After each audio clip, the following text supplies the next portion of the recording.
আসসালামু আলাইকুম, সবাই কেমন আছেন? ইংল্যান্ডের মেইডস্টোনে আজকে আপনাদেরকে নিয়ে ঘুরবো। এটা ডার্টফোর্ড ব্রিজের উপর দিয়ে যাচ্ছি। ডার্টফোর্ড ব্রিজটা অনেক ফেমাস ইংল্যান্ডে, স্পেশালি লন্ডনে যাওয়া আসার জন্য যারা মিডল্যান্ড বা ওই সাইড থেকে আসে সবাইকেই মোটামুটি ডার্টফোর্ড ব্রিজটা ব্যবহার করতে হয়। তো আমি আজকে বলেছি যে আমি মেইডস্টোনে এসেছি, এবং মেইডস্টোন হচ্ছে গিয়ে ক্যান্ট কাউন্টির অন্তর্ভুক্ত। মানে ক্যান্টের জেলা যেমন আমরা বৃহত্তর ময়মনসিংহ বলি, তেমনই হচ্ছে ইংল্যান্ডের ক্যান্ট কাউন্টি হচ্ছে সব থেকে বড় কাউন্টি। এবং আরেকটা ইনফরমেশন আপনাদেরকে দেই, এবং ক্যান্ট কাউন্টিকে বলা হয় ফলের রাজধানী। ইংল্যান্ডের সবচেয়ে বেশি ফল চাষ হয় এই ক্যান্ট কাউন্টিতে। তো দেখতে পাচ্ছেন যে একটা ছোট্ট পোস্ট অফিস, ভাবলাম আপনাদেরকে শেয়ার করি। পোস্ট অফিসে কোনো মানুষ নাই, কেউ চাইলে এখানে চিঠি ড্রপ করে যেতে পারবে, কোনো সমস্যা নেই। আমার সামনে যে বাড়িটি দেখতে পাচ্ছেন, এই বাড়িটা হচ্ছে গিয়ে 500 to 600 ইয়ার্স, 600 বছরের পুরনো একটা বাড়ি। এবং এই বাড়ির স্ট্রাকচারটা, যে পিলারগুলো সবগুলা কাঠের পিলার। এখন তো সিমেন্টের পিলার ইউজ করা হয়, আরসিসি পিলার ইউজ করা হয়, বাট এটার স্ট্রাকচার পুরোটাই কাঠের।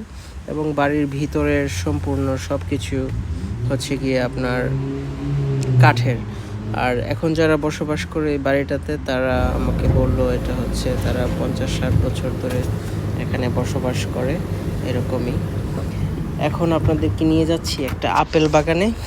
অনেক বড় একটা আপেল বাগান, একরের পর একর, হেক্টরের পর হেক্টর, বিঘার পরে বিঘা আপেলের বাগান। এত বড় আপেলের বাগান আপনারা দেখলে অবাক হয়ে যাবেন, মানে যদি দেখতে পারতেন।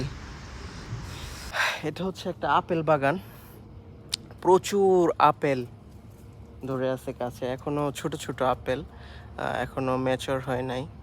সো প্রচুর আপেল, যতগুলা গাছে ধরে আছে তার থেকে নিচে ততগুলা পড়ে আছে, এবং বড় হইলেও এক্স্যাক্টলি সেমই থাকবে, কারণ অনেক আপেল এখানে ঝরে যায় এবং সেগুলো মাটি থেকে তোলা হয় না, সেগুলো মাটিতেই পচে যায়।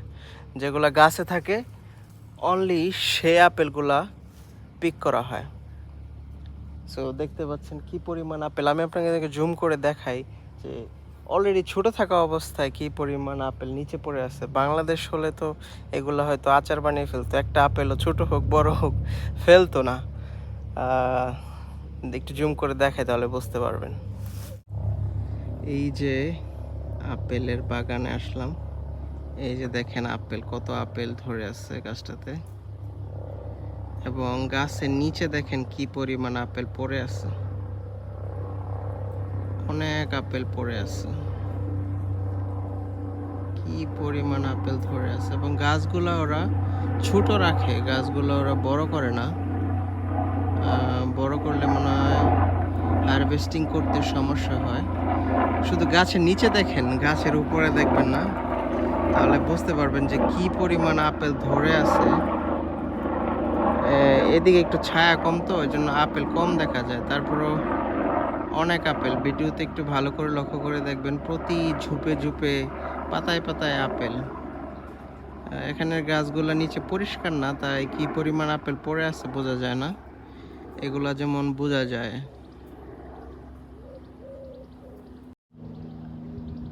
অনেক সুন্দর একটা এলাকা,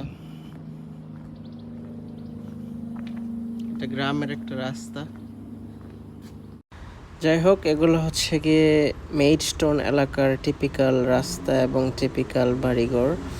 আর স্পেশালিটি ভিডিওতেই দেখতে পাবেন। একটা লং রাস্তা ছিল মেইডস্টোনের, ভাবলাম যে রাস্তাটা হয়তো মেইডস্টোন এলাকাটা পরিচিত করানোর জন্য দেখানো যেতে পারে, তাই এই রাস্তাটার একটু ভিডিও করলাম আপনাদের জন্য। যাই হোক, এই মেইডস্টোন লন্ডনের পাশেই পড়েছে। লন্ডন থেকে মেইডস্টোন বা ক্যান্টে আসতে বেশিক্ষণ সময় লাগে না, মাত্র কিছুক্ষণ ড্রাইভ করে চলে আসা যায় মেইডস্টোন, হাফ অ্যান আওয়ার থেকে 1 ঘন্টার মধ্যেই। যাই হোক, সবাই ভালো থাকবেন, আবার দেখা হবে। আল্লাহ হাফেজ।